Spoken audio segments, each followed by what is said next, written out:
This is Blackjacked, a podcast about how the civil rights movement went left. Oh man, I gotta get up.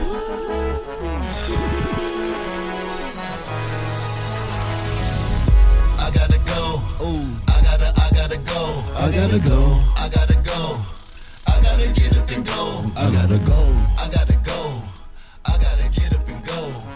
I gotta get up and leave. I gotta get up and go. I gotta go.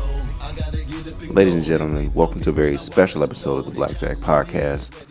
Once again, this is not the show that I had planned to do. I had actually, I won't give away the game. I'll come back with that later. But this episode really is in response to a lot of the comments that I see on social media and the things that people are saying to me about the content that I'm putting out.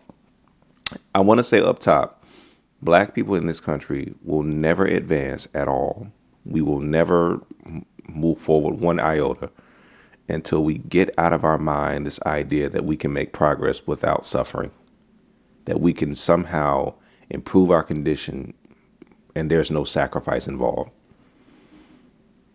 In 2024, I'm going to go ahead and just put it out here.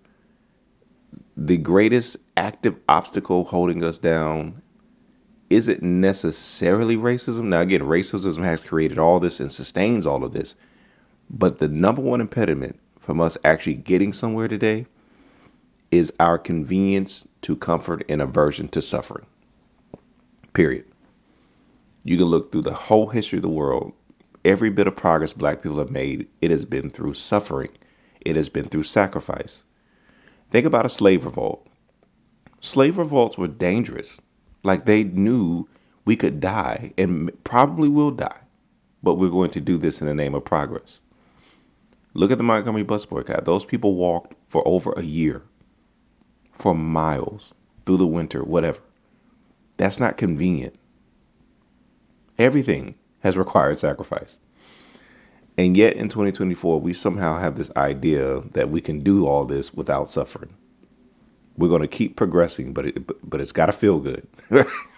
It's got to be convenient or I'm just not down. That is fantasy. And no wonder the statistics today aren't any better than 1968. Black unemployment, black home ownership. Look at all this data. There's been no movement because we have it in our head now. We can do this and it's going to be easy. I get to make money and shine and get mine and still progress. That's not how this works. And so even a lot of things that I put out, episode 7, I talk about the Montgomery bus boycott. S.B. Fuller comes to Dr. King with a very different idea. Rather than just boycott the buses, why don't we buy them out? And a lot of the commentary, a lot of the critique that comes back to me, if we did, white folks would have killed us. White folks. Okay. In episode 8, I talk about Hosea Williams leading this boycott in Savannah, where those businesses lose $1 million in 1 month. And I say, well, hold on. Now, what happened to the $1 million? And so I put out a piece on social media to say, hey, what if they just kept going and say, we're not just going to temporarily boycott. We're going to bankrupt these people.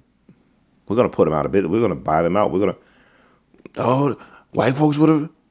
And, people who are, so woke, they come up and say, well, we tried that, Black Wall Street in Tulsa, they did this or all that is true. Here's what people are missing when they bring these talking points. They're missing the fact that no matter what black people did and have done, it was going to be met with violence. Do you understand that? But you only say that if you're averse to suffering. There can't be suffering, so you couldn't do that because that would bring some form of suffering. All of it did. When black people protested peacefully for the right to sit at a lunch counter, they were met with brutality, and many of them were killed. What's the difference? I bring up the example in episode 8 from the book, The Warmth of Other Suns. This black farmer, 1948, he goes to pay his water bill. He asks for a receipt. He is brutalized because he had the audacity to ask for a receipt. And you think you're going to make any progress without suffering? This man just wanted a receipt to document his payment. He wasn't trying to start a revolution, people. He wanted a receipt. And yet you think we're supposed to make progress without suffering. And so, yes, they burned Black Wall Street. Yes, they burned all kind of other black business districts. Yes, they were met with terror. I have a whole episode 10, on the terrorism that has, impacted black business for generations. But that can't be the reason to not do something, because the logic makes no sense. When people started doing sit-ins to protest segregation,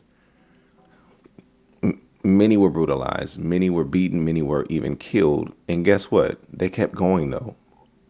I find it interesting that people think it's okay to keep going and endure suffering for integration, but they don't think it's okay to endure suffering for power.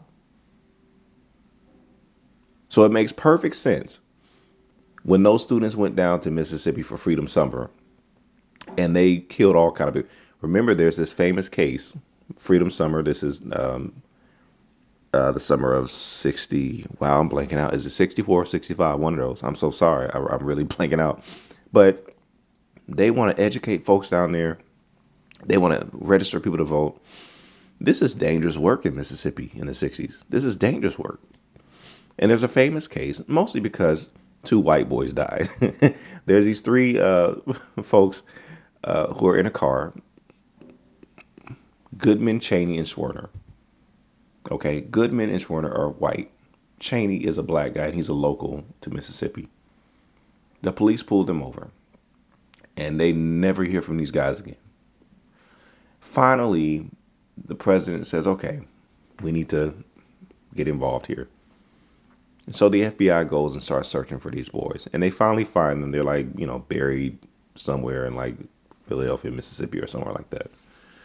And what people don't realize, in the process of looking for these three young men, they found a bunch of bodies of black men in the swamps, in the wood. They just find bodies everywhere. Now, Freedom Summer was not a project for black people to take over the economy. Freedom Summer was not a project to boycott white people. And yet they're still met with violence. And yes, even death. But nobody says, well, because there was violence, we shouldn't have kept going. No, everyone said, yeah, keep going. And they did. So why is it that when I say, let's reimagine the civil rights movement, where there would have been an emphasis on a sort of aggressive movement to control our economy, an aggressive movement to take down the power of white dollars, to confront white power, everyone says, oh no, that we can't do it. You were going to be met with violence anyway. And you were. We were going to be killed anyway. And yet nobody thinks it's strange when those people kept going and kept confronting brutality and kept risking their lives to integrate lunch counters. But when I say, what if we kept going to control our economics and to also take them down a peg, it's automatically, no, we can't do it. The logic does not make sense. But more importantly, it's rooted in an aversion to suffering. And we have got to get over that. Those slaves who participated in slave revolts, they knew they could die. They knew that. And many of them probably expected to die, but they were making a statement and trying to move this thing a little bit further along for their children. And at what point do we say, you know what? We may not get everything we want in our lifetime, but we have got to sacrifice something for our children. Because I'm telling you, until we arrive at that, we're going nowhere, and our children aren't either. Revolutions are bloody. Understand that. You look at the American Revolution. It's the foundation to freedom for the white people who were here. It was the foundation for a lot of white people here being wealthy, having land, having an inheritance. It came at the cost of blood. Revolutions are bloody. People talk about the Cuban Revolution. Oh, people died. Yeah, because revolutions are bloody. And yet today, no one's necessarily asking black people to shed their blood in the streets. We're not living in 1960. When Hosea Williams was leading that campaign, yeah, those people were quite literally under the threat of death every day. You and I, if we're completely honest with ourselves, we are not daily under the threat of death because we participate in a boycott. That is just not our daily reality. Could it happen? Yes. But we have got to stop with the cowardice. Nobody is coming with a rope to lynch you because you boycott a store in 2024. As a rule, sure, there could be exceptions. But when Hosea Williams is doing this, they were leading a successful movement and they understood that actually really can happen at any point. And it did for many people, but they kept going. And I'm just asking us to imagine, what if they'd have kept going a little bit further and gotten a little more militant with it? Well, maybe they were afraid, and that's completely legitimate because they had every reason to be afraid. You and I do not. And even if the worst happens, again, suffering is required.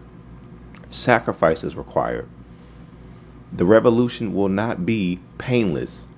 The revolution will not be convenient. It's going to be inconvenient. It's going to be painful because all of black progress has been. So let me just throw out a concrete example, right? So I made a video about a week ago on reparations, and I was just making the point that it's going to require sacrifice. And so a realistic pathway in today's political world would probably be through the Democratic Party, getting the party to really recognize we cannot win the White House without centering this issue for black people, right? And so that might require pain. It might require that we vote on city council, we vote on mayor, we vote on dog catcher and everything else. But we make it abundantly clear we will not cast a vote for the White House without this issue being centered. And yes, some bad people might win the White House. But what if a few terrible people won the White House so that 20 years later, we actually get a real and a meaningful and a substantive reparations bill that the president would push and we could get through Congress? Would it be worth it to endure 10, 15, 20 years of this isn't fun so that in 20 years, not 100, but in 20 years, we could actually get what we've been wanting, repair? Would you be willing to do that? Nobody is asking you to go get lynched today. We're just saying, yeah, there may be some sacrifice, but if we are averse to that, it's not happening. I'm under no illusion. A lot of the things that I've been suggesting, a lot of the questions that I've been asking, yeah, a lot of it would not have gone over well. And yes, some of it may have invited suffering. But again, all of it invited suffering. Every nice, wonderful, polite ask that we did for dignity or respect or freedom was met with gross violence. Absolutely. So why would this be any different? And yet, again, I'm saying they kept going in the face of that. So why do we think we can't keep going for real freedom, real independence, real power? We've got to take that mental block off. I gotta go. I gotta get up and go. I gotta get up and leave. I gotta get up and go. I gotta go. I gotta get up and go. They waiting on me when I walk out the door. They counting on me to get ready to blow. Too many people saying that I'm the hero. Too many people looking up to me. Can't let them down, not an option for me. Don't even matter if you rocking with me. I touch down even if you ain't blocking for me. No BS and no negativity. Only dealing with positive energy. Yeah, it's haters and doubters surrounding me. I don't pay them no man, they ain't stopping me. Like Brady and Jordan, no topping me. I'm MVP in every category. My confidence grows every day that I rise. Gotta get up and go, keep my eye on the prize. I gotta go, manifesting on my hopes and dreams. I gotta go, yo, I'm strategizing like I'm coaching the team. I got places to go, I got people to see, I got things to do. Yo, I'm through with surviving, it's time to start living, I know about you. That's what I see for myself, speak over my life, I got riches and wealth. Take it in stride one day at a time, no malice inside, I'm nothing but blessed. I gotta go.